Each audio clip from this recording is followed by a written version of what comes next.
बुझा हुआ मुनि धर्म दीप को संयम घृत से जला दिया।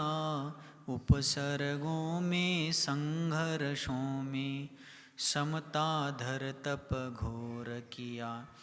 ऐसे अनुपम उपकारों से ऋणी हो गए सभी श्रमण। शांति सागराचार्य देव को मेरा बारंबार नमन, मेरा बारंबार नमन।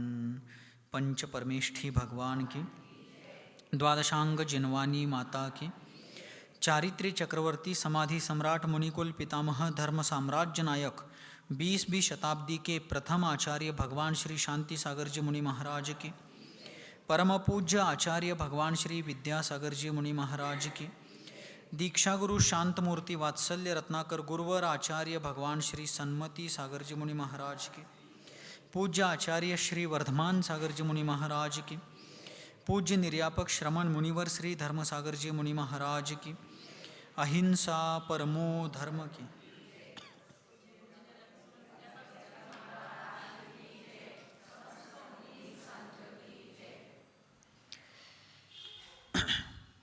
सत्ता के आगे सयानापण चलता नाही, सत्तेपुढे शहाणपणा चालत नाही, ये मराठी कहावत है। कल अपन सभी लोग आचार्य महाराज के जयपुर चातुर्मास के अत्यंत श्रेष्ठ प्रभावनापूर्ण उस साधना काल की चर्चा कर रहे थे। जयपुर राजस्थान की राजधानी, सांस्कृतिक, ऐतिहासिक, आध्यात्मिक, राजकीय और अनेक प्रकार की विरासतों के लंबे इतिहास वाली वह नगरी, और उस नगरी के बारे में कल अपन चर्चा कर रहे थे, उसके बारे में जानकारी ले रहे थे। एक काल ऐसा था जब उस जयपुर को कहीं कहीं पर जैनपुर भी कहा जाता था, किंतु आगे चल करके काल का प्रभाव ऐसा हुआ कि वहाँ के जो राजा थे, राजपुताने के राजा, उन राजाओं के दरबारों में मंत्री पदों पर, प्रशासकीय पदों पर ज़्यादातर जैन लोग ही रहा करते थे। सारा प्रशासन जैन लोगों के विश्वसनीयता पर चलता था। लेकिन आगे जाकर के काल का प्रभाव कहिए, कर्मों का उदय कहिए, अन्य लोगों का जैनों के प्रति द्वेष भाव बढ़ता गया, ईर्ष्या मत्सर की भावना वृद्धिंगत हुई, और जैनों में भी आपसी कलह और सामाजिक फूट, आपसी संगठन के बजाय हम विघटन का रूप लेने लगे, और उसका फायदा गैरों ने ले लिया। असल में गैरों ने हमारे विघटन के कारण ही बहुत बार हमारा फायदा लिया है। अंग्रेजों ने क्या किया? फूट डालो और राज्य करो। आज भी उसी प्रकार की परिस्थिति है।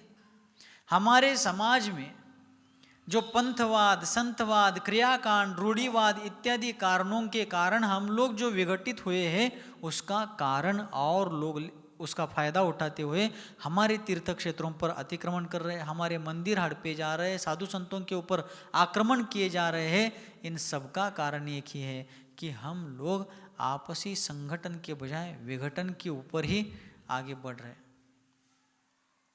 जयपुर में वहाँ के राजाओं को अजैन मंत्रियों ने जैन संस्कृति के पुरोधा लोगों को, जैन संस्कृति के नेतृत्व करने वाले प्रतिष्ठित लोगों के विरोध में जैन राजाओं को भड़काया। जैन धर्म के बारे में बहुत गलत जानकारी उन लोगों ने दे दी, और कुछ घटनाएं निमित्त नैमित्तिक रूप में वहाँ पर घटित हुई कि जिससे उन राजाओं का जैन समाज, जैन संस्कृति के प्रति रोष निर्माण हो गया, और राजा ने फरमान निकलवाया कि कोई भी रात्रि भोजन का त्याग नहीं करेगा। क्या? अर्थात रात्रि में ही सब लोग भोजन करेंगे। छना हुआ पानी, जल गालित किया हुआ, गालन किया हुआ पानी कोई भी उपयोग में नहीं लेगा। अनछना जल, बिना गाळलेलं पाणीच सर्वांनी वापरायचं, यह राजा की आज्ञा थी। और जो व्यक्ति इस राज आज्ञा का पालन नहीं करेगा उसको दंडित किया जाएगा, कठोर से कठोर दंड उसे दिया जाएगा। ऐसा फरमान, ऐसा नोटिस राजा ने जारी किया जयपुर में। एक काल ऐसा आया कि राजा के लोग, राजा के घुड़सवार, राजा के कर्मचारी, पहरेदार जयपुर नगर में जहाँ जैन समाज रहता था रात्रि 7:30-8 के दरमियान गश्त लगाते थे। वे देखते थे कि जैन लोग दिन में भोजन करके मुक्त हो गए क्या रात्रि में भोजन करते। तब जैनियों को रात में जानबूझ करके उस समय अंदर घर में भोजन चल रहा है ऐसा नाटक करना पड़ा, बर्तन बजाने पड़े। भांडी घासताना वगैरह कैसा आवाज़ करता कि तुम्हें, बर्तन मांजते समय वगैरह कैसा बर्तन पर बर्तन टकराने से आवाज़ होता है, उस प्रकार वे जैन लोग घर के भीतर बैठ करके बर्तनों का थोड़ा बहुत रसोई चल रही है, भोजन हो रहा है, इस प्रकार का आवाज़ वगैरह करके ऐसा एहसास कराते थे कि ये लोग रात्रि में भोजन करके राजा के आदेश का पालन कर रहे हैं। ये स्थिति हुई और उसी का प्रभाव यह हुआ, आज आप जयपुर के परकोटे में जाकर के देखेंगे, पुराने जयपुर शहर के जैन मंदिरों में देखेंगे तो मंदिरों के प्रवेश द्वार पर जो चौखट है, पत्थर के चौखटे हैं, उसके बीचों बीच गणेश जी की प्रतिमा है, गणपति की मूर्ति पत्थर में उत्कीर्ण की गई है। क्यों? राजसत्ता का जुल्म। आज भी जयपुर में उन चीज़ों का प्रभाव बहुत सा पीछे रह गया है। तो ऐसे जयपुर नगरी में पूज्यपाद आचार्य देव ने, उन प्रज्ञा पुरुष ने अपने महान प्रज्ञा श्रमणत्व के बल पर वहाँ पर अभूतपूर्व प्रभाव न की, लोगों में सदाचार के बीज बो करके धर्म के पथ पर चलने की प्रेरणा दे करके हजारों लोगों को वहाँ पर अपने अपने उनके शक्ति के अनुसार संयम प्रदान किए, नियम प्रदान करके जैन धर्म की फिर से प्रभावना की। और फिर धीरे धीरे आचार्य महाराज का संघ विहार करते करते आगे बढ़ा और उनका 1933 का चातुर्मास ब्यावर में हुआ। कहाँ? धर्मनगरी ब्यावर, जो अजमेर से 45 से 50 किलोमीटर की दूरी पर है, 50 किलोमीटर के आसपास जयपुर से दूरी पर वह ब्यावर धर्मनगरी, वहाँ पर आचार्य महाराज का चातुर्मास हुआ। लेकिन वह चातुर्मास एकमेव ब्यावर का चातुर्मास ऐसा रहा जो सारे चातुर्मासों में, आचार्य शांति सागर जी महाराज के चातुर्मासों में एक विशेष पहचान वाला, इतिहास में एक स्वर्णिम पन्ना छोड़ने वाला ऐसा वह चातुर्मास। ब्यावर की समाज बहुत धार्मिक समाज। हम लोग जब राजस्थान में प्रविष्ट हुए, आप लोगों को सुबह बताया था प्रवचन में मैंने, चांदखेड़े हम लोग गए थे गर्मियों के दिनों में। राजस्थान में हमारे पहुंचने के बाद सबसे पहले यदि चातुर्मास के लिए किसी समाज ने आग्रह किया होगा तो ब्यावर का जैन समाज था। लेकिन योगायोग ऐसा होता है कि सारे समाजों के पहले ब्यावर के जैन समाज ने आग्रह किया, चातुर्मास तो छोड़ो, हमें ब्यावर जाना भी नहीं हुआ। पुण्य पाप का खेल है। जहाँ पर आचार्य देव का चातुर्मास 1933 का चातुर्मास हुआ, लेकिन उस चातुर्मास का एक ऐतिहासिक पल ऐसा है, ऐतिहासिक स्मृति ऐसी है कि वहाँ पर एक आचार्य शांति सागर नहीं थे, वहाँ पर 2 आचार्य शांति सागर जी थे।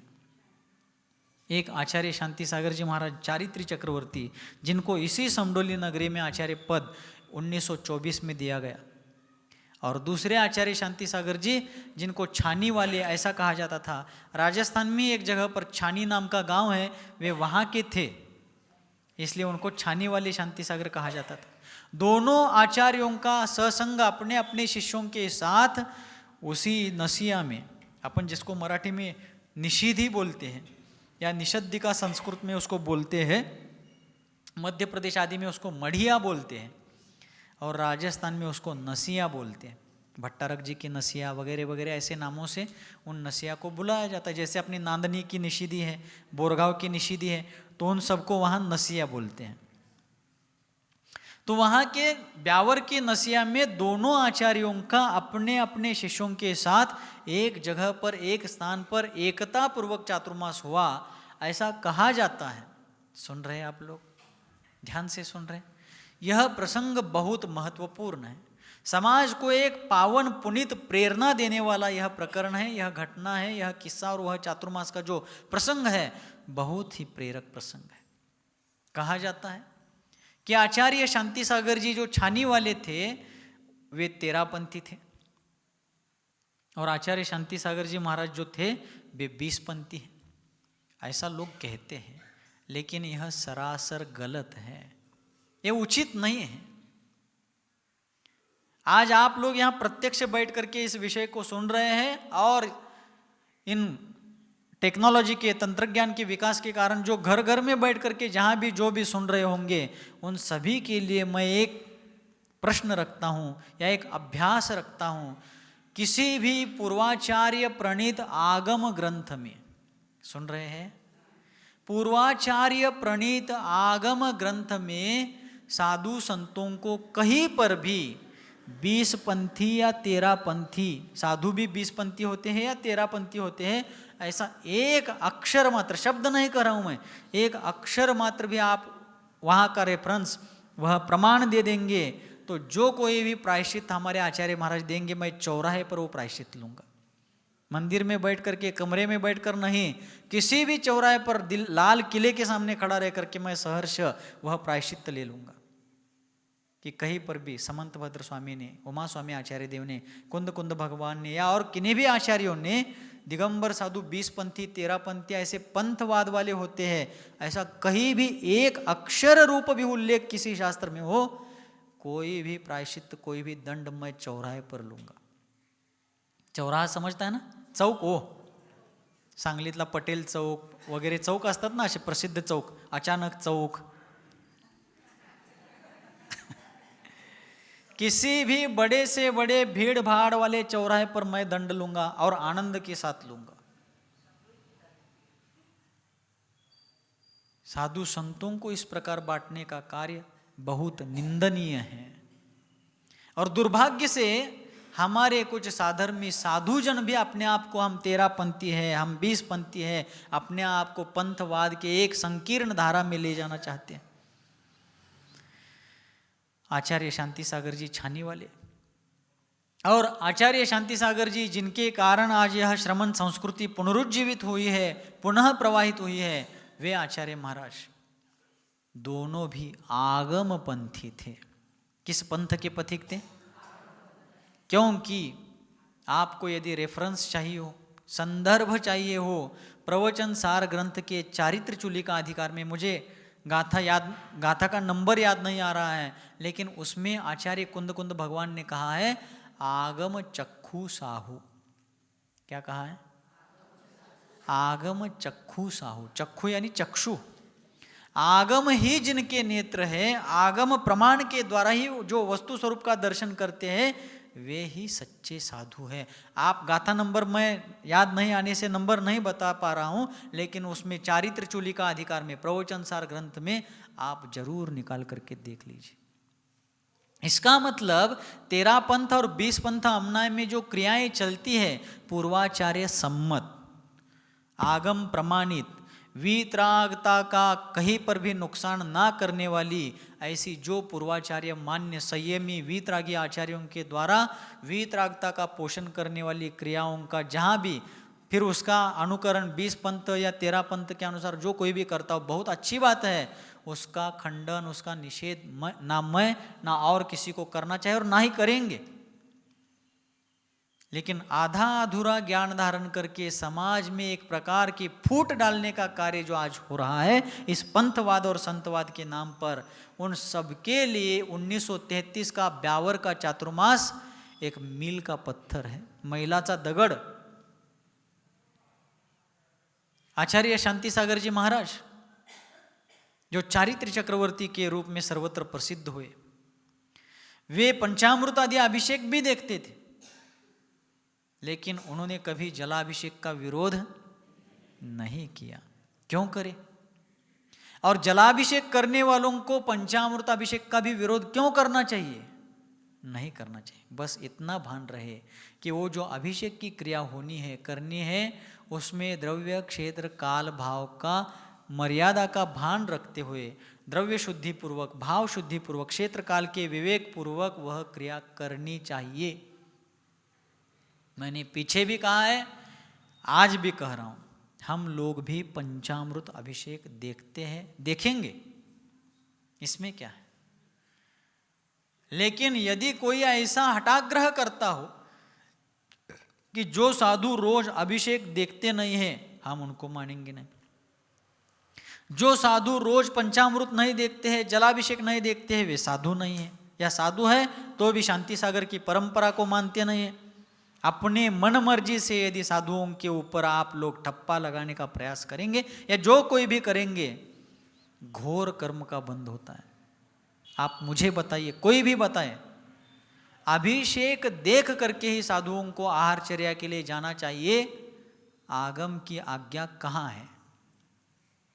ऐसा बंधन आगम में कहाँ है? हाँ, देखते हैं तो बहुत अच्छी बात है, हार्दिक स्वागत है, लेकिन साधुओं के लिए इस चीज का बंधन नहीं, क्योंकि अभिषेक और पूजन यह गृहस्थों का धर्म है, गृहस्थों की क्रिया है। साधुओं को उन क्रियाओं में क्यों बांधे? हाँ, फिर भी वहाँ मंदिर जी में अभिषेक पूजन चल रहा है, साधु दर्शन के लिए गए हैं और वे अभिषेक देख रहे हैं। जो अभिषेक विवेक पूर्वक आगम के आज्ञानुसार किया जा रहा है, साधु उसको देख रहे हैं, बहुत स्वागतार्ह बात है। यदि साधु विराजमान है, गृहस्थों ने उनको बुलाया है, श्रावकों ने बुलाया, महाराज चलिए शांति धारा के लिए चलिए, अभिषेक देखने के लिए चलिए, तो साधु यदि उनकी अनुकूलता है, यदि वे अपने किसी सामायिक आदि आवश्यक क्रिया में, प्रतिक्रमण स्वाध्याय आदि आवश्यक क्रिया में नहीं है और वे वहाँ जाते हैं, बहुत अच्छी बात है। लेकिन नहीं गए तो कोई आधा अधूरा व्यक्ति, जिसको मराठी में कहा जाता है अर्ध्या हळकुंडानं, अर्ध्या हळकुंडानं, अर्ध्या हळकुंडानं काय झालंय?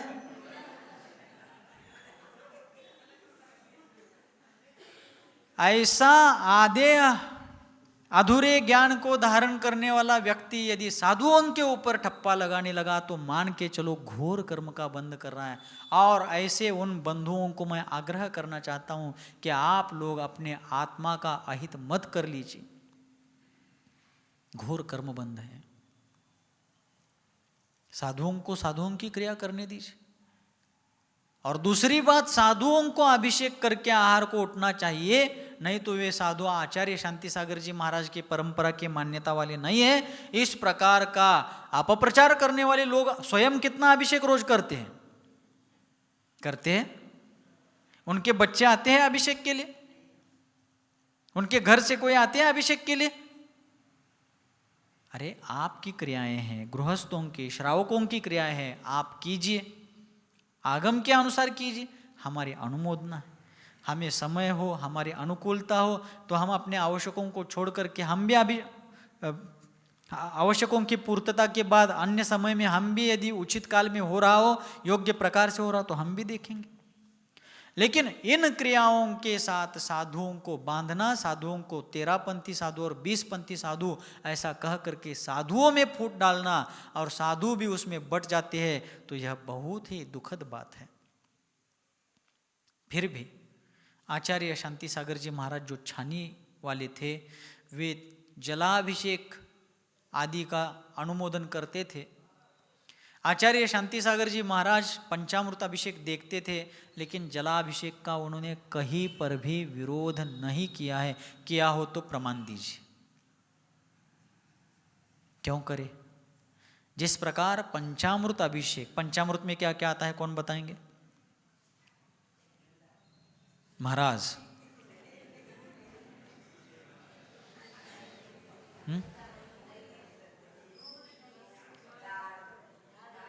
दूध, दही, तूप, चक्का, हाँ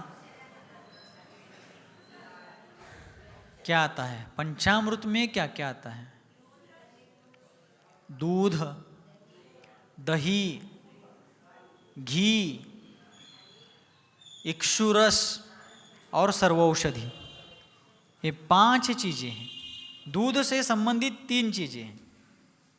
दूध कौन सा, कैसा? अमूल घी पीता है इंडिया, वारणा दूध पीता है महाराष्ट्र। ऐसा दूध, कैसा दूध?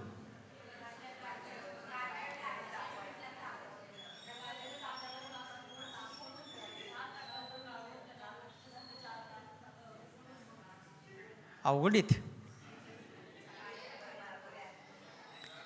छने हुए जल से, बताऊं क्या नहीं? छने हुए जल से दुधारू जो गाय भैंस है उसके स्तनों को व्यवस्थित धो करके, यहां से शुरुआत, उसकी पूंछ वगैरह व्यवस्थित, उसके पूंछ के कारण उसका मल मूत्र वगैरह ना उड़ पाए, इसकी सावधानता रखते हुए उस पशु को भी तकलीफ नहीं होनी चाहिए और दूध की शुद्धता भी बनी रहनी चाहिए। इस विधि से निकाला हुआ दूध निकालने के बाद उसको छान करके 48 मिनट के भीतर, यदि तुरंत अभिषेक करना है तो कुनकुना म्हणजे कोमट किया तो चलेगा, और बहुत देर बाद यदि करना है तो उसको उबालना चाहिए, उबाल आना चाहिए। लेकिन उबला हुआ खौलता हुआ दूध या जल से अभिषेक भगवान की प्रतिमा पर नहीं करना चाहिए। उबला हुआ जल या उबला हुआ दूध फिर से ठंडा होकर के अर्थात कुनकुना कोमट होने के बाद उसका अभिषेक करना चाहिए। उसके बाद उस दूध से ही, इसी विधि से जो दूध उबाला गया है, उसी दूध को योग्य तापमान में आने पर उसका जो दही बनाया जाता है, विरजन,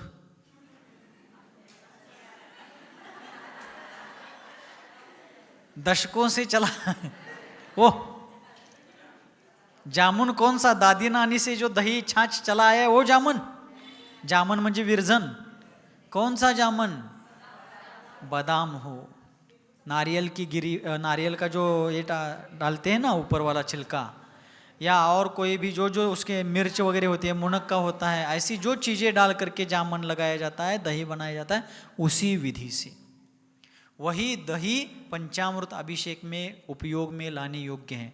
हाँ, उसमें भी जहाँ पंचामृत होता है वहाँ पर करें, जहाँ नहीं होता है वहाँ जबरदस्ती क्यों करें, और जहाँ पंचामृत होता है वहाँ जबरदस्ती से जलाभिषेक ये करो, ऐसा कुछ नहीं है।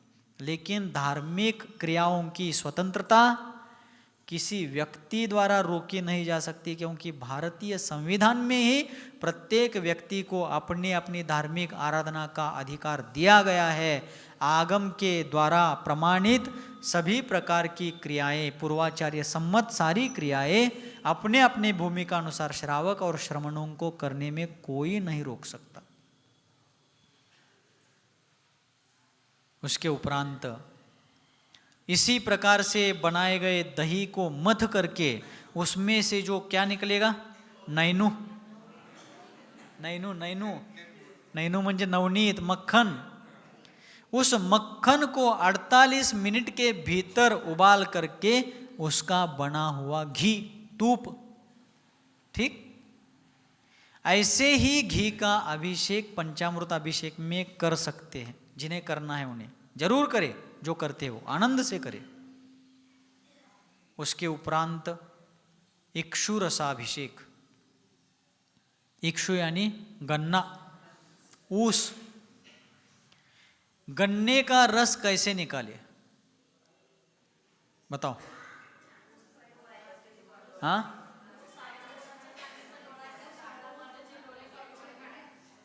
डोळं काढायचं,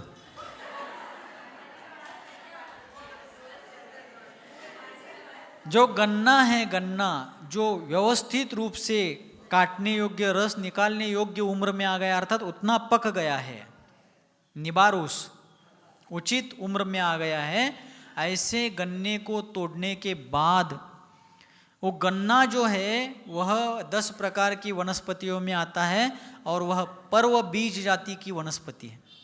पर्व म्हणजे मधली कांडी, बीच में जो पोर होता है ना उसका पर्व, उसी में जो उसकी आँख होती है वही उसका बीज है, बराबर। तो वह उसका बीज है, उसके भावी पीढ़ी के लिए, अग्रिम संतान के लिए वह बीज है। तो उसका विनाश किए बिना व्यवस्थित रूप से उस बीज को सुरक्षित रखते हुए, बीज राख फल भोगवे जो किसान जग माही, तो उस बीज को सुरक्षित रख करके फिर धुले हुए प्रासुक यानी छने हुए जल से धोए हुए उस गन्ने का विधिवत रस व्यवस्थित विवेक पूर्वक निकालने के बाद उसी रस को 48 मिनट के भीतर उसका अभिषेक होना चाहिए। कितने मिनट के भीतर? 48 मिनट के भीतर। आज क्या करते हैं उस अभिषेक के नाम पर? शक्कर, पानी में लोटे में एक चम्मच भर, एक चुटकी भर शक्कर डाल दी, हिला करके कर दिया अभिषेक। क्यों क्यों पूछने पर कहते हैं कि शक्कर तो उसी इक्षुरस से बनी है। आप मुझे एक बात बताओ, आप लोग रोज या जब भी आपके घर में, गांव में, आसपास कहीं पर भी आपके घर में या साधर्मियों में जहां भी सतपात्र दान होता रहता है, त्यागी व्रतियों का आहार दान चलता है, तो आप उसमें यदि जब कोई मिष्टान्न व्यंजन देते हैं तो उस समय वे त्यागी व्रती पूछते हैं इसमें क्या क्या डाला है, तो आप क्या कहते हैं? महाराज खांड साकर, अथवा गड़गी सकरी, ब्याडगी सकरी और शुद्ध गुड़। क्या कहते हैं आप लोग? शुद्ध गुड़ कहते हैं। बाजार में जहां भी अपना सांगली शहर गुड़ के मार्केट में दुनिया में प्रसिद्ध है, तो सांगली मार्केट से लाया हुआ गुड़ आप चौके में यूज करते हैं? त्यागी व्रतियों को, अनुव्रतियों को, प्रतिमाधारियों को, महाव्रतियों को वैसे गुड़ से बना हुआ व्यंजन देते हैं क्या आप लोग? नहीं। जो हमारे साधर्मी बंधु विवेक पूर्वक उस गन्ने को व्यवस्थित धो करके उसके बीज की रक्षा करके उसका रस निकाल करके अत्यंत शुद्धता पूर्वक उस गन्ने के रस को उबाल करके उसका गुड़ सोले से तैयार करते हैं, सोले के वस्त्रों से तैयार करते हैं या शुद्धि से तैयार करते हैं, उसी गुड़ से बने हुए व्यंजन आप लोग साधु संतों को, त्यागी व्रतियों को देते हैं। अब आप बताइए वह शक्कर कैसे बनी है, किस प्रोसेस से बनी है? उस शक्कर को जहां से खेतों से तोड़ करके ट्रैक्टर पर, ट्रक पर चढ़ाया गया, उसके ऊपर चप्पल जूते पहन करके चढ़ने वाले, बैठने वाले, खाने पीने वाले, गुटखा तम्बाकू खाकर उसी ट्रैक्टर ट्रॉली में बैठ करके थूकने वाले उन सारे मजदूरों का, अब उनको अपराधी तो नहीं कह सकते क्योंकि उनकी जीवन शैली उसी प्रकार की। उनके छोटे छोटे बच्चे उसी ट्रैक्टर ट्रॉली में बैठ करके कदाचित मल मूत्र आदि भी विसर्जन कर सकते हैं, कह नहीं सकते। ऐसा गन्ना जब शुगर फैक्ट्री में जाता है, वहाँ की प्रोसेसिंग के अनुसार वह शुगर फैक्ट्री में गया हुआ गन्ना उस शुगर मिल में पूरे प्रोसेस से जाता है। हजारों लाखों बड़े बड़े कीड़े मकोड़े, चींटियाँ आपने देखे होंगे कभी। हम बचपन में गए थे वसंतदादा शुगर मिल में, बचपन में जब हम लोग वही खेलना कूदना आसपास होता रहता था, तो हजारों कीड़े मकोड़े और छोटी छोटी काली चींटियाँ, बड़े बड़े चींटे होते। कौन सी अहिंसा पल रही, कौन सी शुद्धि वहां पल रही है। उसमें बोरी में भरने वाला वो जो शक्कर है, शुगर है, उसको किस प्रकार भरा जा रहा है। शुगर के ढेर पर जो शुगर तैयार करने के बाद उसको भरते समय चप्पल जूते पहने हुए मजदूर पैर रख करके उसमें जा रहे हैं, खोरे से पकड़ करके फावड़े से उसको भरने का वगैरह सारा उठाने रखने का, गाड़ियों में चढ़ाने उतारने का काम हो रहा है। और कहाँ भी नालियों के ऊपर बने हुए जो सीमेंट कंक्रीट के जो रहते हैं सारे कंक्रीट के काम, उसके ऊपर रखा गया है। अशुद्ध जगहों पर रखा गया है। गुड़ के ढेले कहीं पर भी रखे गए, गुड़ाचा ढेपा, उनके ऊपर मक्खियां भिन भिना रही है, कितनी धूल उस पर बैठ रही है, कितनी अशुद्धि, दुनिया भर की अशुद्धि। ऐसे द्रव्यों का आप लोग प्रभु के पूजन में उपयोग कर रहे हैं।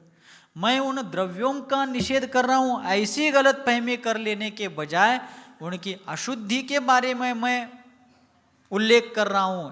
इस अभिप्राय को समझने का प्रयास करें। नहीं तो ये महाराज शांति सागर महाराज की परंपरा को मानते नहीं है, ये ऐसे नहीं है वैसे नहीं। हमें किसी के प्रमाण पत्र की आवश्यकता, हमें किसी भी अर्ध्या हळकुंडानं पिवळ्या झालेल्या कोणाच्या पण प्रमाणपत्राची आम्हाला गरज, मी अहंकारानं म्हणत नाही आहे, पण अशा प्रकारच्या लोकांच्या प्रमाणपत्राची आम्हाला गरज। जिनवानी जो कहेगी वही प्रमाण पत्र है। एक हाइकू लिखा था भोपाल के चातुर्मास में। उस हाइकू का भाव है, प्रभु को छोड़, पहली पंक्ति क्या है? प्रभु को छोड़ मैं क्या हूं। सुन रहे हैं क्या? क्या सुना? प्रभु को छोड़ मैं क्या हूं, यह बात मैं ही जानता। तीसरी पंक्ति है मैं ही जानता। प्रभु को छोड़ पहली पंक्ति, दूसरी पंक्ति है मैं क्या हूं यह बात, 7 अक्षर हो गए। मैं क्या हूं यह बात 7 अक्षर हो गए। प्रभु को छोड़ मैं क्या हूं यह बात मैं जानता हूं ना। इसलिए एक तो सर्वज्ञ होने के कारण प्रभु जानते हैं और दूसरा मैं स्वयं जानता हूं, मुझे किसी के प्रमाण पत्र की आवश्यकता, ये अहंकार से नहीं कह रहा हूं। लेकिन ऐसे अज्ञानी लोग साधु संतों को मुझे ही कहते हैं, कह रहे हैं, ऐसा मैं पूर्वाग्रह दूषित भाव से अपने ऊपर खींच ले रहा हूं, ऐसा भी नहीं है। लेकिन कितने ही साधुओं के बारे में ऐसा लोग उंगली उठाते हैं, और उंगली उठाने वाले स्वयं कितने अज्ञान के दलदल में, मिथ्यात्व के अंधकार में फंसे हुए हैं। उनको आत्मनिरीक्षण करना चाहिए। उनको भी मैं दोष नहीं दे रहा हूं, उनके कर्मों का उस प्रकार का उदय है, लेकिन कर्मों का उदय कहते हुए कब तक बैठेंगे? कम से कम अज्ञान और मिथ्यात्व का त्याग तो होना ही चाहिए।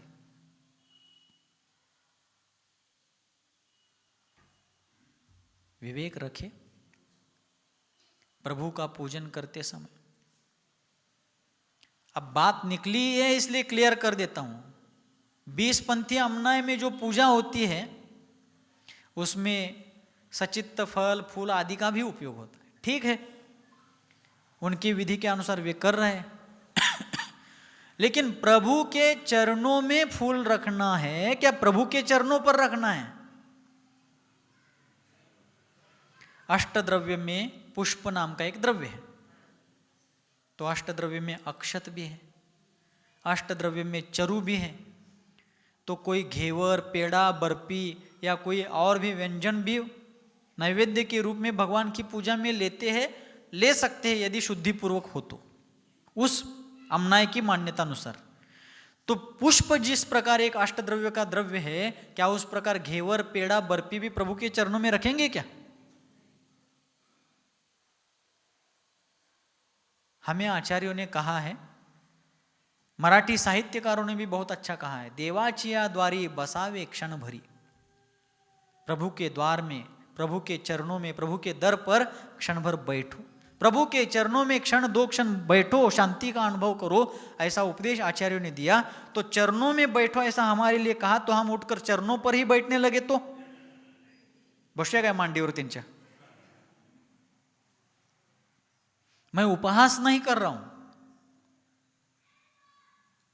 किंतु कितना विपर्यास करना। प्रभु वीतरागी है, संपूर्ण दिगंबरत्व को धारण किए हुए हैं। फूल से आप जरूर पूजा कीजिए, लेकिन फूल प्रभु के चरणों में चढ़ाइए, चरणों पर क्यों?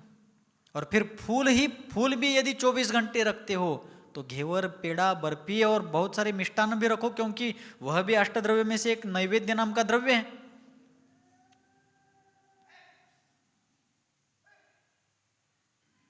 क्या चल रहा है? धार्मिक क्रियाओं के नाम पर अविवेक की बात है। मैं उस पूजा पद्धति का निषेध नहीं कर रहा हूं, उसमें आई हुई विचित्रता का निषेध कर रहा हूं। प्रभु के चरणों में बैठना है क्या चरणों पर बैठना है? द्रव्य प्रभु के चरणों में चढ़ाना है क्या चरणों पर चढ़ाना है? आप विचार करें। मैं कह रहा हूं तो सभी लोग मेरी बात से सहमत हो, ऐसा मेरा आग्रह नहीं, और यह बात मेरी भी नहीं है, आगम की है।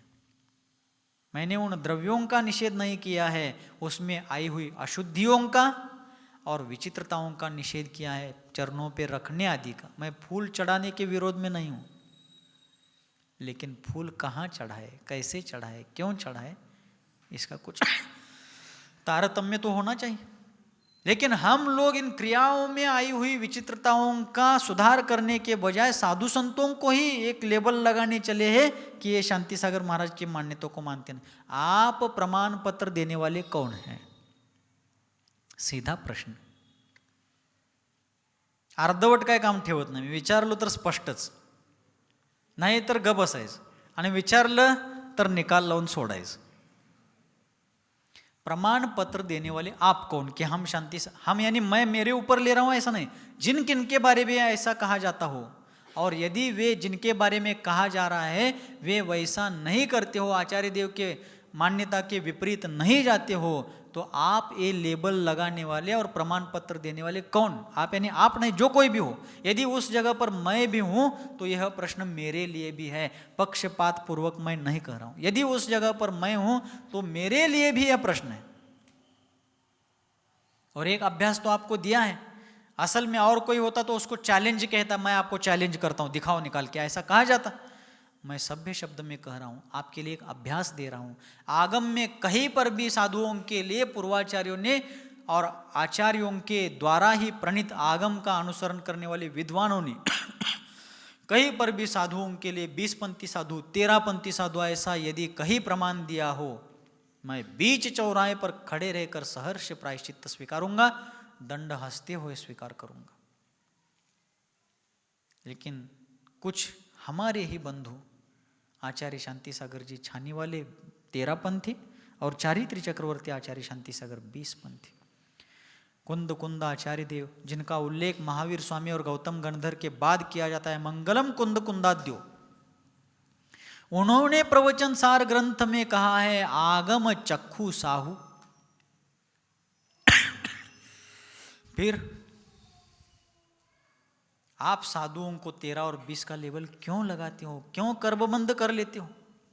सीता सती का उदाहरण हमारे सामने है। सीता ने अपनी पूर्व पर्याय में एक निष्पाप आरिका माता जी और एक निष्पाप मुनिराज के ऊपर, उनके चारित्र के ऊपर उंगली उठाई, उनके ऊपर धब्बा लगाने का कार्य किया। सीता को कितने कष्ट उठाने पड़े।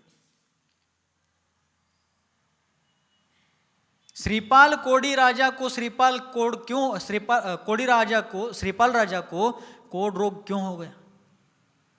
श्रीपाल राजा ने समुद्र किनारे पर ध्यान मग्न बैठे हुए अत्यंत कृश शरीरी, शरीर पर जिनके पसीने आदि के कारण, उड़ी हुई धूल के कारण मैल वगैरह लगा हुआ था, ऐसे मुनिराज को देख करके कोड़ी है कोड़ी है कोड़ी है, इस प्रकार अपने 700 साथियों के साथ उन मुनि महाराज की हंसी उड़ाई थी। श्रीपाल राजा स्वयं कोड़ी है कह रहा था और 700 साथी हंसी उड़ा रहे थे। इसलिए एक करने वाला और बाकी सब अनुमोदक, सबको एक साथ कोड रोग हो गया।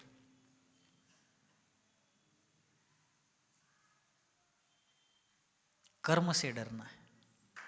किससे डरना है? कर्म से डरना है। अच्छा करेंगे रिजल्ट अच्छा आएगा, बुरा करेंगे, बुरे में भी साधु संतों के ऊपर अपवाद लगाना और उनके बारे में अपप्रचार करना बहुत भयावह कर्म का बंध होता है, जिसका वर्णन शब्दों में करना संभव नहीं है। आपको दर्शन को नहीं जाना है, मत जाइए। आपको उनका आहार दान वयावृत्ति नहीं करना है, कोई बात नहीं है। आपको उनकी संगति में नहीं जाना, नो ऑब्जेक्शन। लेकिन ये सब नहीं करना है तो निंदा तो मत कीजिए। निंदा के साथ साथ, निंदा से भी भयावह यदि कोई है तो अपप्रचार। अपप्रचार अवर्णवाद मिथ्यात्व के बंध का कारण है और अनंत संसार का बीज है। इसलिए साधु संतों को तो कम से कम 13पंथी साधु और 20पंथी साधु यह ठप्पा लगाना बंद किया जाए।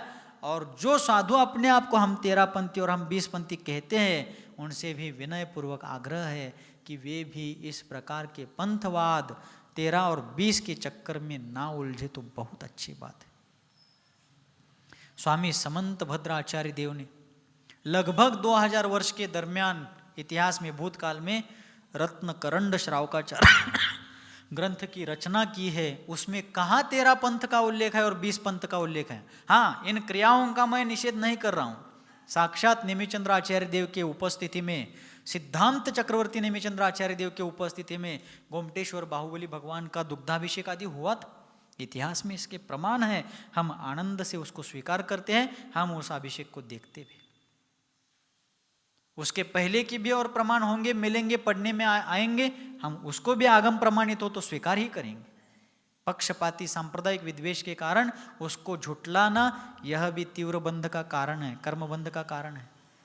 लेकिन उसके साथ साथ जलाभिषेक, अकृत्रिम चैत्यालयों में क्षीर समुद्र के जल से अभिषेक होता है। सुमेरु पर्वत की पांडुक शिला पर जिन बालक का अभिषेक क्षीर समुद्र के जल से ही होता है, उस समुद्र का नाम क्षीर समुद्र है। इसका मतलब वह समुद्र क्षीर अर्थात दूध का नहीं है, पानी का ही है। बस उस पानी का स्वाद दूध के समान है, इसलिए उसका नाम क्षीर समुद्र। एक समुद्र आता है वारुणीवर समुद्र, वारुणी अर्थात मदिरा, शराब, दारू। तो वह समुद्र दारू से भरा नहीं है, उस जल का स्वाद दारू के समान है, इसलिए उसका नाम वारुणीवर समुद्र। लवण समुद्र के पानी का स्वाद लवण अर्थात नमक के समान खारा है, इसलिए उसका नाम लवण समुद्र है। तो सौधर्म इंद्रादि स्वयं स्वर्गीय देवता भी जिन बालक का, जिनेन्द्र देव का, जिन प्रतिमा का प्रतिमा रूप से और बाल्यावस्था में बालक का क्षीर समुद्र के जल से ही तो अभिषेक कर। तो दोनों ही चीजें चली आ रही है, और ये चीजें दोनों हो तो भी गृहस्थों का, श्रावकों का धर्म है। साधु संतों को इन चीजों में लेकर के 13 पंथी है, 20 पंथी उचित नहीं है। समाज आज अल्प भूधारक है, अल्पसंख्यक है, और अनेक समस्याओं से ग्रस्त ऐसे इस समाज में पंथवाद, संतवाद, क्रियाकांड के नाम में उलझे रह करके यदि सामाजिक अस्तित्व को ही भूल करके, सामाजिक समस्याओं के निराकरण को भूल करके हम इसी में उलझे रहेंगे तो हम और हमारा भविष्य अंधकारमय है। इस बात पर विचार करें। तो जब 1933 का चातुर्मास आचार्य महाराज का ब्यावर में चल रहा था, उस चातुर्मास में दोनों आचार्य भगवंतों ने बहुत मैत्री भाव, साधर्म्य, वात्सल्य का परिचय देते हुए आपसी तालमेल के साथ वह चातुर्मास संपन्न कराया। ब्यावर और आसपास के कुछ विघ्न संतोषी लोग सोच रहे थे, चाह रहे थे कि इन दोनों आचार्यों में वैचारिक मतभेद तीव्र रूप से हो जाए, बड़ा डिस्प्यूट हो जाए और हमें बिना टिकट के मजे देखने को मिले। लेकिन दोनों आचार्य बड़े दूरदर्शी थे, सूक्ष्म विचारक थे और सामाजिक संगठन का मूल्य जानते थे, पारस्परिक वात्सल्य का महत्व समझते थे। इसलिए उन्होंने और उनके शिष्यों ने अपने गुरुओं के आज्ञानुसार बहुत आनंद के साथ वह चातुर्मास किया। आचार्य शांति सागर जी छानी वाले रोज आचार्य देव शांति सागर जी महाराज की वैयावृत्ति करते थे। दोनों संघों का परस्पर, दोनों संघ कहने के लिए थे, असल में उस चातुर्मास में वो दोनों मिलकर के एक ही संघ बने थे। और फिर दोनों का रोज सुबह शाम सुबह दोपहर स्वाध्याय होता था, श्रावकों के लिए तत्वोपदेश होता था, आपस में उनकी परस्पर में तत्व चर्चा होती थी। बड़े विनम्रता के साथ, वात्सल्य के साथ वह चातुर्मास हुआ। आचार्य चारित्र चक्रवर्ती शांति सागर जी महाराज भी छानी के आचार्य शांति सागर जी का बड़ा सम्मान करते थे, आदर देते थे। एक मेक के साथ बहुमान के साथ उन्होंने चातुर्मास संपन्न कराया। और उसी चातुर्मास में कारंजा गुरुकुल के संस्थापक ब्रह्मचारी देवचंद शाह, जो आगे चल करके कुंभोज बाहुबली गुरुकुल के संस्थापक प्रणेता गुरुदेव समंतभद्र जी महाराज बने, उन ब्रह्मचारी देवचंद शाह, उनकी क्षुल्लक दीक्षा 1933 के चातुर्मास में उसी ब्यावर नगरी में हुई। किस प्रकार हुई, उसके आगे पीछे की संक्षिप्त पार्श्वभूमि क्या है, उस बात को अपन अग्रिम सत्र में देखते हैं। बोलिए गुरुवर आचार्य भगवान श्री शांति सागर जी मुनि महाराज की, गुरुवर आचार्य भगवान श्री सन्मति सागर जी मुनि महाराज की, अहिंसा परमो धर्म की, बोधि समाधि परिणाम शुद्धि, स्वात्मोपलब्धि शिव सौख्य सिद्धि, चिंतामणिं चिंतित वस्तु दाने, त्वां वंदमानस्य ममास्तु देवी। नवजाप्य